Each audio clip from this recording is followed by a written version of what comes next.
হাতে পড়িয়া সেজন্য হই হই বলিদান। আর লিখেছেন কি লিখেছেন? সূর্য বংশে দশরথ আমাদের নন্দন তার পুত্র শ্রীরাম লক্ষ্মণ দিয়েছিলেন ওই বংশবতী বলে থাকতো রামনারায়ণ আরে সুরক্ষমতার নাসিকা কাটিলেন লক্ষ্মণ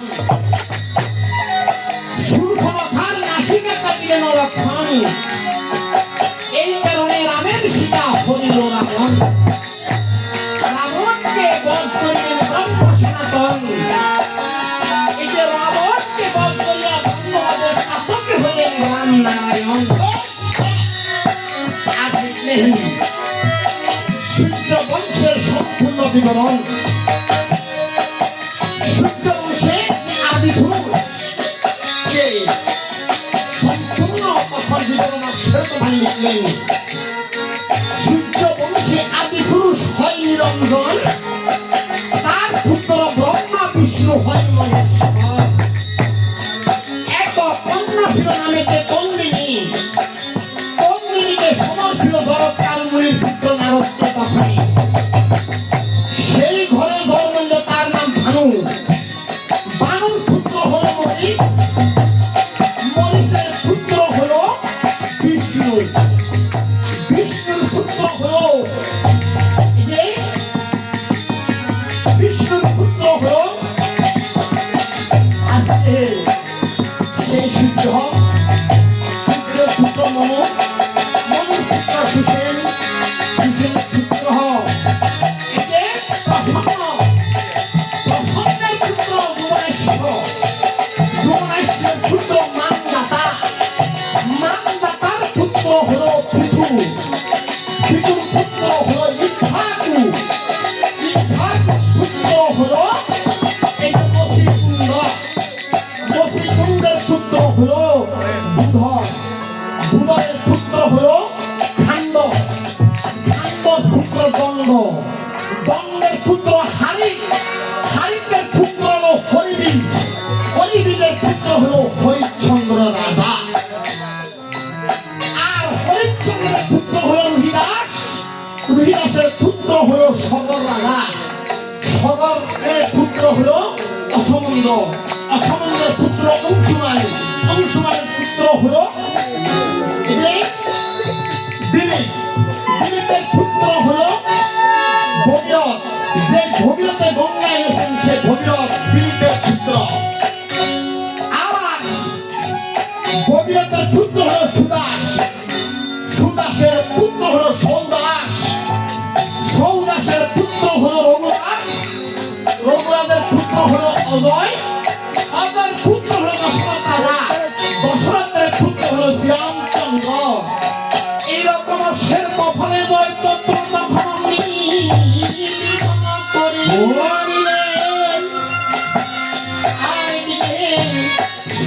সারথি বলে কথা রাখিতে লাগেন সারথি শুনো দিয়ে মন করা আমাদের দুঃখের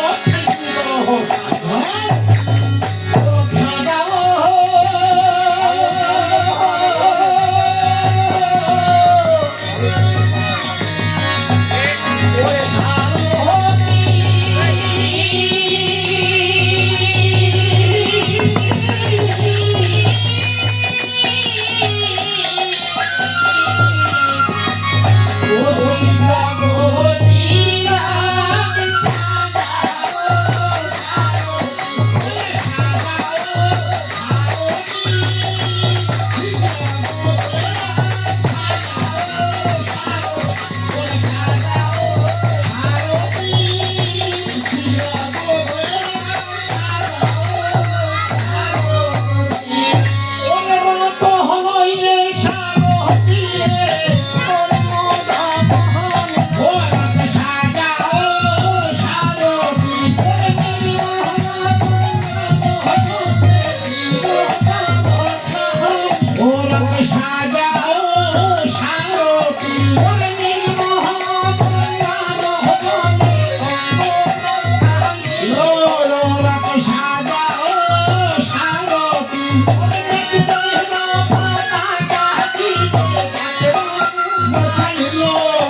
তখন অমনি অশ্বের রক্ষক হইয়া পূর্ব দেশে অশ্বকে ছাড়িয়া দিলেন।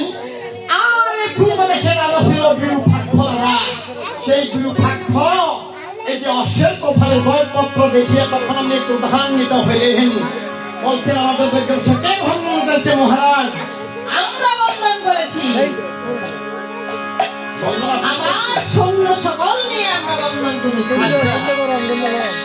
আপনার এই সঙ্গে আপনার এই সেনাপতি হ্যাঁ, আপনি বন্ধন করছেন? আমি বন্ধন করেছি। অশ্বটা ছেড়ে বিনা যুদ্ধ ছাড়বো না, যুদ্ধ করবো। প্রয়োজন হলে তোমাকে শিখাইতে পারি।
রাজাকে পরাস্ত করে তখন আমি কি করলেন শত্রুনবী সেখান থেকে অশ্বনীয় উত্তর দেশে ছাড়িয়ে দিলেন।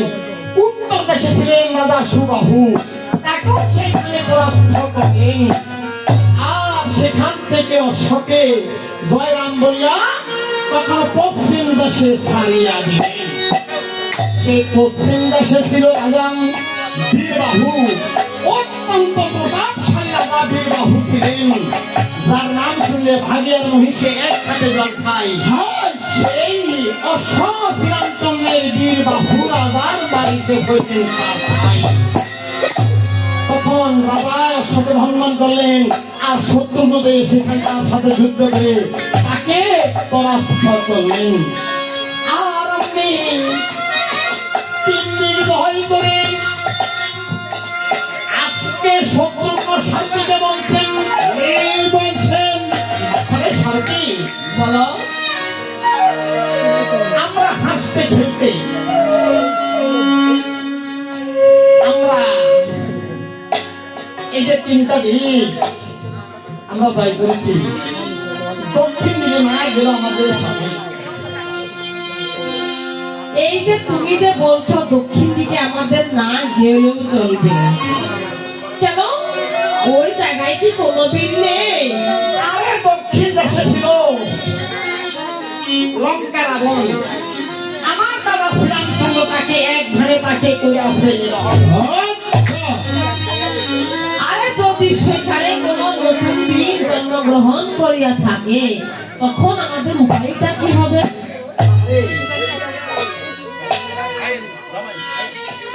ঠিকই বলেছ, তুমি তো নন্দ বননি,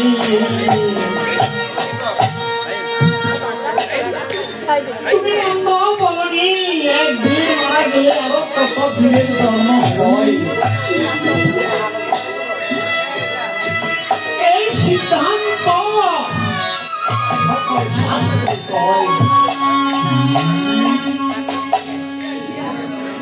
আজকে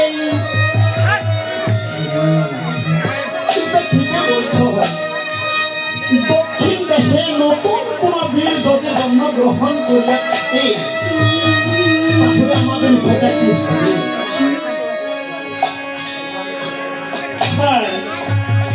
আরো বলছ আমার এই পিতৃসূত্র রক্ষার জন্য আমার দাদা 14 বছর বনবাস যাপন করল। সেই পিতৃ সমতুল্য বড় ভাই শ্রীরামচন্দ্র, বড় ভাইকে পিতৃ সমতুল্য কেন বলা হয়? যে মা বাবার সাথে সাথে ছোট ভাই বোন পালন করেন, এই কারণে বড় ভাইকে পিতৃ সমতুল্য বলে। আর মাতৃ সমতুল্য বড় বোনকে কেন বলে জানেন? যেই বড় বোন ছোট ভাই বোনকে নিজের সন্তানের মতো আদর যত্নে লালন পালন করে নিজের মুখে খাওয়ার ছোট ভাই বোনের মুখে তুলে এই কারণে বড় বোনকে মাতৃ সমতুল্য বলে। বড় ভাই পিতৃ সমতুল্য আর বড় বোন মাতৃ সমতুল্য। এই বড় ভাই আর বড় বোনকে যে এই অবাধ্যা করে তাদের ধর্ম নষ্ট হয়। ধর্ম নষ্ট হয়ে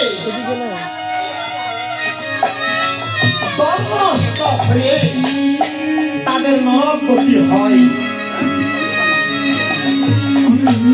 তাদের নরক গতি হয়। তাই মানব সর্বশ্রেষ্ঠ মানবের ধর্ম থাকা উচিত। আজকে এই কথা ভেবে তখন আপনি কি করলেন? জয়রাম বলিয়া সত্যি কইলাম বলিয়া সবে দক্ষিণ দেশে সারিয়া দিল।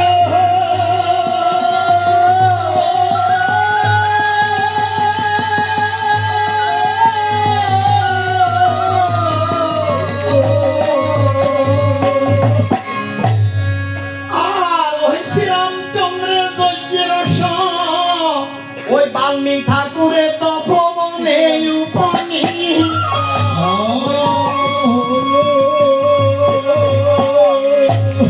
বাল্মীকি ঠাকুরের তপবনে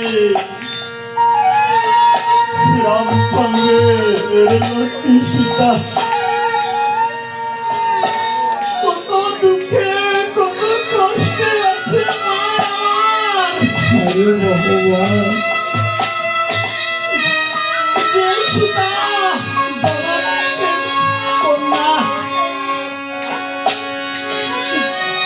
যে সীতা জগৎ রাজার কন্যা,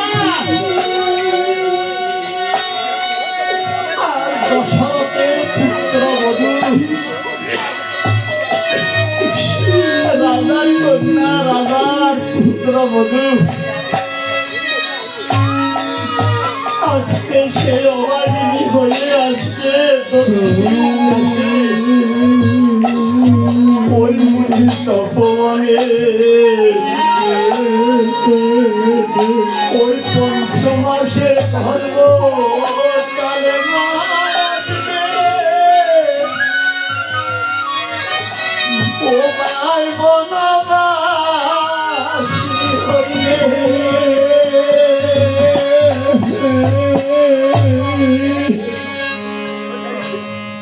আজকে মা বনবাসী হইলেন পঞ্চমাসী ধর্মকালে।